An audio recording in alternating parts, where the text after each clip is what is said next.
So last week we talked about how you started your acquisition process by getting a free valuation from website closers. Wanted to talk a little bit about what factors contribute to the valuation that you received from them.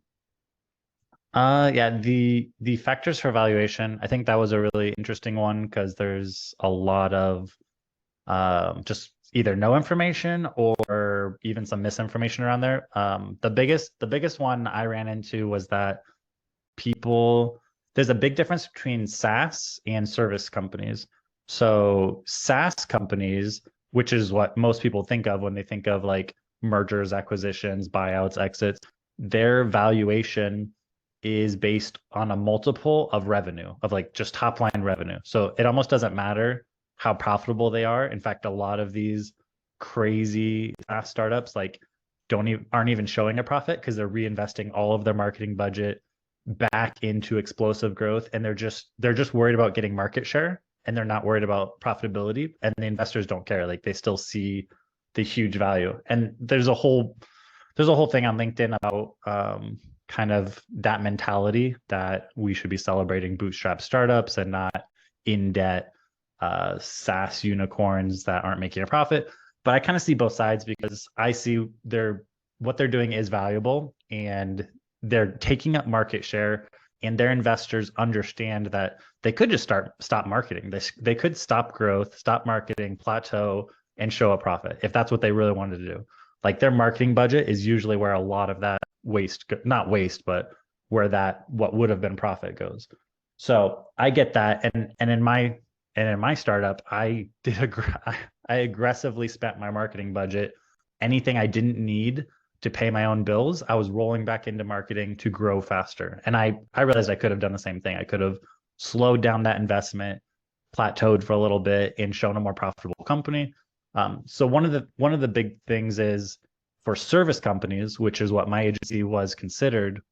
It was a 5x multiple of bottom line profit of cash flow compared to just top line revenue. And I was kind of familiar with that because I was part owner of 4 restaurants. And so that was the same kind of valuation method that we used to evaluate 3 restaurants that we eventually purchased. It didn't matter that they were doing X amount of revenue. 2 of the stores were losing money. Only one of them was breaking even and one of them was profitable. So the fact that as a whole, it was basically we got 3 stores for the price of one because their bottom line profitability was just, basically they only had one store. So I think that was eye opening, and I kind of assumed that's how it might work. Um, and so I was kind of it was interesting that was I didn't know what the multiple would be though.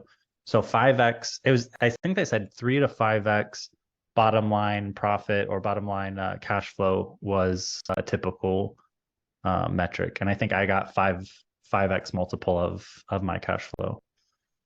The Some of the other factors that I hadn't realized would be a part of it, I guess I mean, to me, that was the only thing I probably knew anything about, is that it was going to be a multiple of how much profit we made. Other than that, I had no idea what the other factors would be. So some of those were your data. So as a company, you accumulate data that have value. Your email lists, your company lists, the company, your past clients. So we had a wealth of data. We had the data of, I don't know, email and demographic data on anyone we had sold to, and we had worked with about 1,000 companies up to that point. So we had, so just that was valuable. The fact that we had those email lists, because a lot of the people that were approaching me were larger marketing agencies.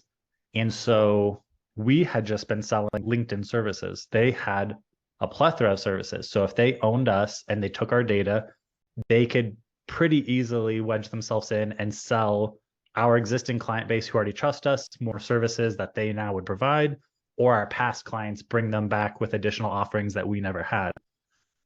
So I thought that was interesting, and it makes sense. Like I could see how that's valuable. I mean, our email list is valuable to ourselves. So if someone else were to buy it, that would be valuable. The other thing was our communities. So our YouTube channel, which was still in its infancy, but still had value, our newsletter, and the X amount of subscribers.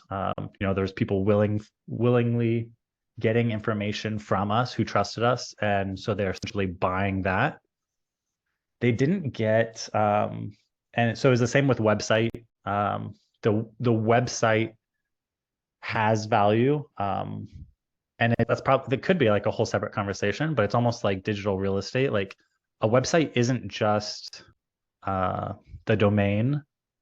A mature website has, like, I mean, so if you studied SEO, you understand that a website can gain value, gain traction, how many monthly website visitors it has, the quality and demographic of those visitors, how much data is stored in there. That's a whole nother set of data, because again, you basically have a store on a decent location. If you're getting 4,000 visitors a month, they could leverage that, a bigger marketing agency could leverage that to sell additional services into, or your past data. It's also your domain authority, the SEO work you've put in so far, all of that time investment to get your website to where it is today. That essentially has value. Part of the other data side is just how well things were up and set up, and paid ads history. So for example, we had 90-day and 180-day website visitor data on all our major platforms. And each of our ad channels had value as well. So like one thing I think for any ad channel, it also has a level of maturity. Like if you run Google ads for 1 month or 2 months or 3 months, you're just in like research mode. You're trying to figure out which keywords, what's working. But if you have a mature Google ad channel with $100,000 that's been spent through it, you have done the research. You know what is converting, what are the in demand, and you have conversion data. So our ad channels were pretty mature. I ran our performance marketing. I was very aggressive with ads, and we had not just retargeting data, but conversion data in all of our ad platforms. So that had value. And it was more also the fact that it was a predictable revenue stream. So when you're relying, or when paid ads is a part of your strategy, we had it to the point where, maybe 30 or 40% of our revenue was coming predictably from paid ads. And it was almost on autopilot. I mean, the campaigns were set, the data was in there. It was just bringing in new leads and converting on a pretty regular basis. So it's also like a lead acquisition kind of thing that's just set in place. So that was part of the value. The other part was, and it's kind of hard to gauge, but it was our brand.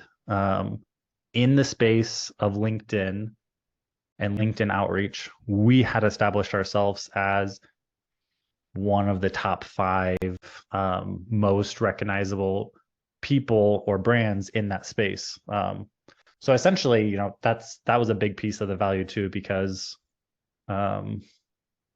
there's a multitude of LinkedIn type of offerings that you could sell to that group once you have the trust and the brand permission of being a LinkedIn expert. And so I think it's hard to put a value on that, but that essence of like the brand, which is funny because a couple of months after like the purchase, we ended up getting a cease and desist letter from LinkedIn to change our name. So that would probably be a separate little post. And so we had to actually pivot into Impactable because LinkedIn would not let us stay Lincoln Learn. But the good thing is like the paid ad channels, I mean, that was just an easy flip. It didn't really cause any big upheaval. The only thing we lost was during that process, they took our LinkedIn ad campaign, our LinkedIn ad account. They seized it and we had to create a new one. So we lost all of that data, and that actually really hurt. We had to start the company page over. We lost all of our retargeting data. We lost all of the mature ad account with tons of conversions, and we had to build it from scratch. So that hurt a lot. trying to think if there's anything else on value or valuation.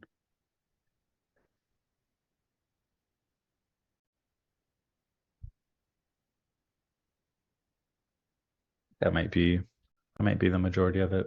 So what were the bullet points? It was So I have the kind of difference between SaaS and service companies, which I wanted to ask about again after I finish this.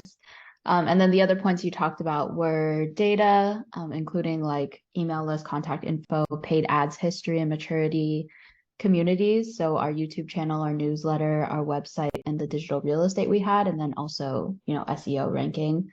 And website visitors, and then brand. So people kind of seeing our brand, knowing who we are, trusting the people behind it.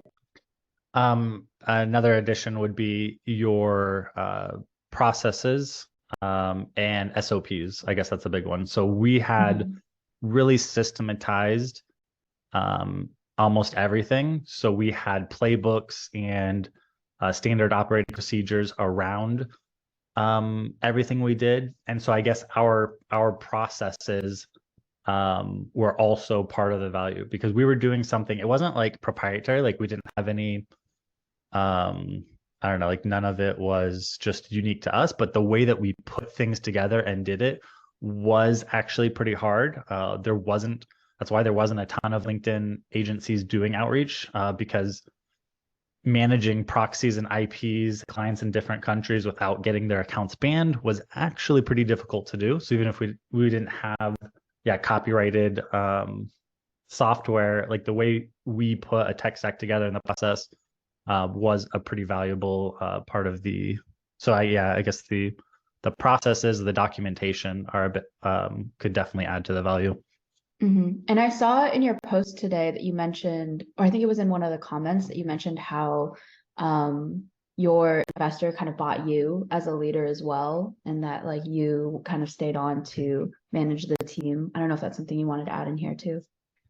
Yeah, so it could be, we could touch on that here because I think that did add to the value of what he was willing to pay for the company, because he knew on the back end he was going to push for an employment contract of some sort to keep me on as well. So, and I struggled with that on the way to selling it. Like I actually started distancing myself from the brand because I thought that there wasn't any way that I didn't know that was a possibility of me staying on after someone bought the company. So I thought it would be a more attractive thing to purchase if it wasn't overly relying on the founder for leads and for, if I was Lincoln Learn and you took me out of Lincoln Learn, I thought that would hurt the value. So I started distancing myself. But yeah, that was actually part of the value that he saw in it. And he was willing to pay a little extra and pull some strings to ensure that I stayed on afterwards. That can be a tricky one, because you could see how that could hurt the value if half of our leads are coming from my personal profile, which is not for sale. Then that could be trouble for whoever's buying it, unless they contract some deal for me to continue leveraging my profile to funnel them business. Because it's not like I could start another LinkedIn agency. So I'm sure we could come to something, but my Upwork profile was actually part of it too.